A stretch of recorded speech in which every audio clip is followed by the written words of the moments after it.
दोस्तों सोनम रघुवंशी का पता लग गया है, उसे 8 जून की रात गाजीपुर के ढाबे से पकड़ लिया गया है। तो क्या सोनम रघुवंशी ने ही अपने पति राजा रघुवंशी की हत्या की है? उसी ने अपने दोस्तों के साथ उसका मर्डर करवाया तो आखिर क्यों करवाया? क्या उसका किसी और के साथ पहले से अफेयर था? तो जानेंगे इस वीडियो में, बने रहिएगा लास्ट तक। चलिए शुरू करते हैं आज का ये वीडियो।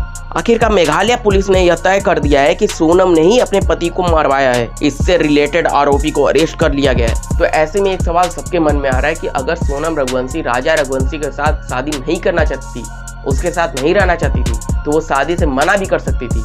आखिर मर्डर ही क्यों करवा दी? एक अच्छा खासा प्लान बनाकर राजा रघुवंशी को मर्डर करवा दिया गया, उसकी हत्या करवा दी गई। तो ऐसा क्यों हुआ? तो ये बात तो पुलिस बता देगी, लेकिन आज जो बताएंगे हम आपको कि आखिर राजा रघुवंशी और सोनम रघुवंशी कैसे मिले, इनका परिवार कैसे मिला, आखिर इनकी शादी का अरेंज कैसे हुआ और प्लान कैसे हुआ राजा रघुवंशी का मर्डर का। तो मामला आखिर कैसे शुरू हुआ? दोस्तों सोनम के घर वालों को लड़का अच्छा लगा और उसका काम भी अच्छा लगा, और दूसरी बात यह थी कि वो लड़का इंदौर का ही रहने वाला था। तो ऐसे में सोनम की माँ ने राजा की माँ से बात की और फिर दोनों फैमिली मिली और फिर लड़के और लड़के सामने हुए और फिर यह रिश्ता पक्का हो गया। लेकिन चौंकाने वाली बात यह है कि राजा को पहले से ही पता था कि सोनम को राजा से कोई इंटरेस्ट नहीं है।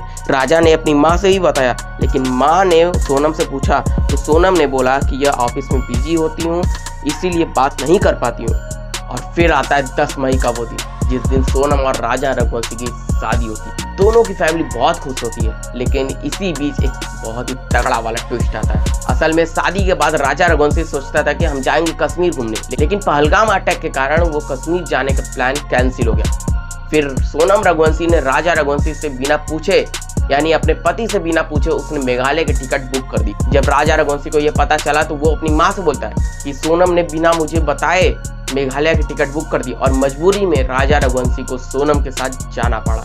और फिर बात आई 23 मई की। आखिरकार जिस होटल में ये ठहरे हुए थे वहां से सुबह 5:30 बजे ही ये चेकआउट कर देते हैं। यहाँ पर होटल वाला भी हैरान था कि भाई इतनी सुबह कौन चेकआउट करता है। फिर ये दोनों चरमपुंजी से 330 किलोमीटर दूर वाटरफॉल देखने गए, और उस टाइम वहाँ पर कर्फ्यू लगा हुआ था। और जिस रास्ते से ये दोनों जा रहे थे वो रास्ता बहुत ही टेढ़ा मेढ़ा और बहुत ही खतरनाक था।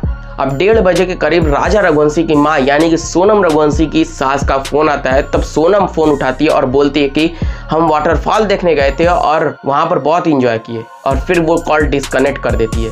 अब फिर से सोनम रघुवंशी की सास यानी राजा रघुवंशी की माँ का 2 बजे कॉल आता है, लेकिन उस टाइम पर इन दोनों का मोबाइल स्विच ऑफ हो चुका था। इन दोनों की फैमिली को घबराहट हुई, लेकिन फिर ये सोचे कि पहाड़ी एरिया है, शायद नेटवर्क नहीं होगा। और जब फिर अगले दिन सोनम रघुवंशी की माँ और उसकी सास ने फोन लगाया तो दोनों का फोन स्विच ऑफ लगा।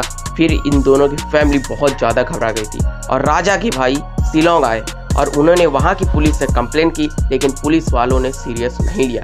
और फिर राजा और सोनम के परिवार वाले इंदौर के कमिश्नर से बात की, उन्होंने कंप्लेन की, और फिर इंदौर की पुलिस ने मेघालय की पुलिस से बात की, और फिर सर्च ऑपरेशन शुरू हो गया। आगे चलकर यह भी पता चला कि एक पेड़ काटने वाले हथियार से राजा की हत्या की गई है। 4 जून को राजा के भाई ने राजा के डेड बॉडी को इंदौर लेकर आया, लेकिन सवाल यह था कि आखिर सोनम कहाँ गई? सोनम के साथ क्या हुआ?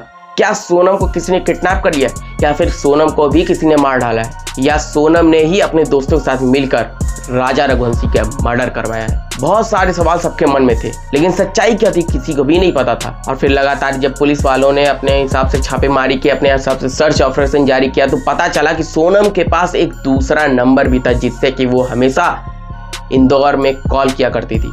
वो उस टाइम भी कॉल की थी इंदौर में जब वो मेघालय में थी, जब वो वाटरफॉल देखने गई थी। और तब पुलिस वालों ने छापेमारी के दौरान 4 लोगों को गिरफ्तार किया, जिसमें नाम है राज कुशवाहा, विशाल चौहान जो इंदौर से, और आकाश राजपूत और आनंद कुर्मी को, इनको भी गिरफ्तार कर लिया गया। और फिर 8 जून की रात गाजीपुर में एक लड़की बदमाश हालत में लड़खड़ाते हुए ढाबे के पास पहुंची और चारपाई पे बैठी और उस ढाबे वाले से बोली, भैया आपका मोबाइल मिलेगा, मुझे अपने घर कॉल करना है। और जब उस लड़की ने अपने घर कॉल किया तो वह तुरंत रोने लगी। और फिर उसके बाद जब पता चला कि ये सोनम ही है, तो जैसे ही सोनम ने कॉल डिस्कनेक्ट किया तो सोनम के भाई ने तुरंत उस ढाबे वाले को फ़ोन किया और बोला, तुम तुरंत पुलिस वालों को इन्फॉर्म करो और फिर जब सोनम से परिचय लिया गया तब पता चला कि ये वही सोनम है। लेकिन कोई समझ नहीं रहा था कि भाई ये लड़की इतना दूर से, करीब 1100 किलोमीटर की दूर से यहाँ पर गाजीपुर में आखिर क्यों हुए, आखिर यहाँ पर क्यों है। अब जब सोनम गिरफ्तार हो गई तब उनके पिता सामने आते हैं और बोलते कि मेरी लड़की ऐसी नहीं है, मेरी लड़की को फंसाया जा रहा है, मेघालय पुलिस उनको फंसाना चाहती है। वो इस मामले में सीबीआई जांच की बात करने लगे, लेकिन मेघालय पुलिस ने साफ बोल दिया कि सोनम ने ही भाड़े के हत्यारों को अपने साथ ले गई और उनसे अपने पति का कत्ल करवाया। आखिरकार ये भी पता चल गया कि उन गिरफ्तार हुए लड़कों में जो राज कुशवाहा है वो उनका दोस्त और शायद इनका उससे अफेयर भी था। तो भाई ऐसा क्यों करना, मतलब कि अगर किसी लड़की को किसी लड़के से प्यार है तो उसका जबरी दूसरे लड़कों से शादी क्यों करवाना। भाई लड़की तो अपनी लाइफ खराब कर ही रही है और साथ परिवार वालों का भी वो फ्यूचर खराब कर दे रही है, उनका एकदम लाइफ बर्बाद कर दे रही है। तो ऐसा क्यों करना। मैं उन सारी लड़कियों से पूछना चाहता हूँ कि भाई राजा रघुवंशी जैसे लड़के को छोड़कर इस राज कुशवाहा जैसे लड़कों के लिए मरना क्यों। आखिर बात यहाँ तक आ गई कि राजा रघुवंशी को वो मर्डर कर देती है इस नशेड़ी लड़के का जो एक कातिल है। तो इस वीडियो के बारे में आपकी क्या राय है कमेंट बॉक्स में जरूर से बताइएगा, और इस केस के बारे में आप क्या कहना चाहते हैं वो भी हमें कमेंट जरूर करिएगा। मिलते हैं अगली वीडियो में। जय हिंद।